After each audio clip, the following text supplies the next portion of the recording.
crescente processo de eletrificação dos veículos coloca em risco a continuidade da fabricação de motores a combustão? O nosso craque Henrique Pereira entra agora em campo com todo o seu expertise para abordar esse tema aqui no programa.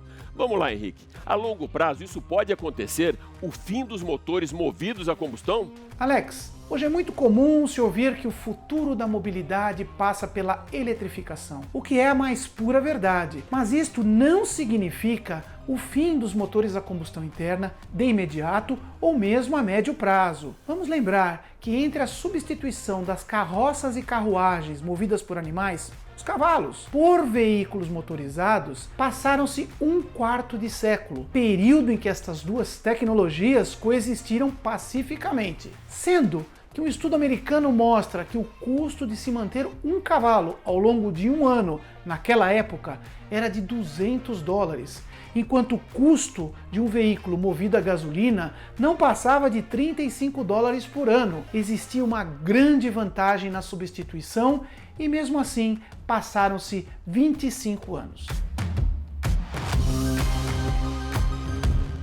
Como fica então, Henrique, a convivência da eletrificação com os motores a gasolina, diesel ou etanol? Qual será o papel dos motores elétricos na mobilidade urbana? Ao que tudo indica, os veículos elétricos terão um papel importante nos próximos anos. Mas daí, substituírem totalmente os motores a combustão, existe uma longa distância, especialmente nos países emergentes. Os motores elétricos e a combustão interna seguem juntos por um longo período. As mudanças devem ser cadenciadas, porque por um lado a eletrificação está em implementação, requer desenvolvimento de novas vias, novas formas de geração de energia e infraestrutura para recarregar os carros. Por outro lado, a indústria automobilística está toda fundamentada na produção dos veículos a combustão interna, necessitando uma mudança radical nas formas de produção. Os veículos elétricos ainda são caros e precisam de escala de produção para ratear o seu custo, e isso também leva tempo.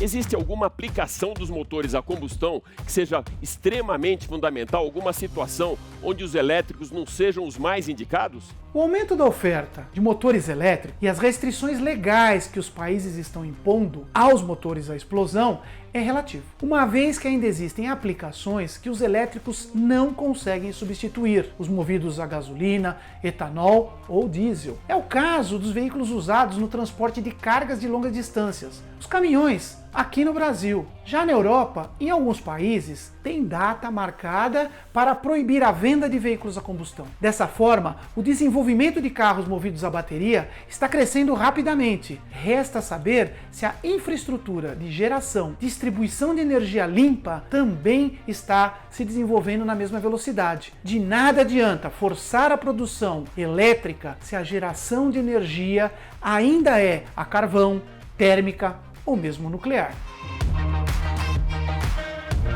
No momento atual, me parece que os híbridos chegam com mais força que os elétricos, não é isso, Henrique? Sobre os híbridos, que falamos aqui no Máquinas na Pan há programas atrás, com dois motores, um elétrico e um a combustão, serão cada dia mais comuns, e pode-se dizer que é uma transição entre os veículos movidos por motores a combustão para veículos totalmente elétricos, com a vantagem de produzirem de forma inteligente a sua própria energia para carregar as suas baterias.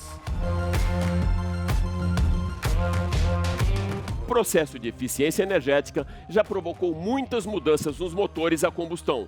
A gente pode esperar ainda mais alguma evolução desses motores? Antes do motor a combustão interna se aposentar definitivamente, ele ainda vai evoluir bastante, ficando mais limpo, mais leve e mais eficiente, utilizando tecnologias novas e algumas já aplicadas. Por exemplo, a diminuição dos motores, o downsizing, já é uma realidade. A injeção de gás e água junto com combustível para reduzir emissões já tem estudos bastante avançados. Desativação de cilindros, motores V8 trabalhando apenas com 4 cilindros, já está em produção. O uso de materiais mais leves, como o plástico, por exemplo, para diminuir o peso do motor e, por consequência, o peso do veículo. Turbinas variáveis, que trazem ganhos de desempenho e eficiência em diferentes condições de funcionamento. Taxa de compressão variável, para aumentar a eficiência e poder utilizar melhor de diferentes combustíveis, álcool e gasolina. redução de atrito, diminuição do número de componentes, uso de componentes elétricos como bomba de água elétrica, bomba de óleo elétrica, direção elétrica, entre tantos outros. Ciclos alternativos ao Otto e ao diesel, que já vem sendo aplicado em alguns motores, o ciclo de Atkinson, e o gerenciamento térmico da temperatura do motor, não só da água, mas também como do combustível, para que você tenha uma melhor eficiência. E ainda o uso de micro-ondas, não esse que você tem da cozinha, mas no lugar das velas, para poder ter uma maior eficiência na combustão. Isso é o futuro do motor a combustão, que ainda está por vir. Meu querido Henrique, então agora as suas considerações finais. Qual o resumo da ópera? Ainda teremos algum tempo entre os atuais motores de combustão elétrico e os futuros elétricos, passando pelos veículos híbridos. Faça a sua próxima compra tranquilamente. Ainda vai levar alguns ciclos até que você compre o seu carro elétrico, eficiente, com autonomia e barato. Um grande abraço, até o próximo programa.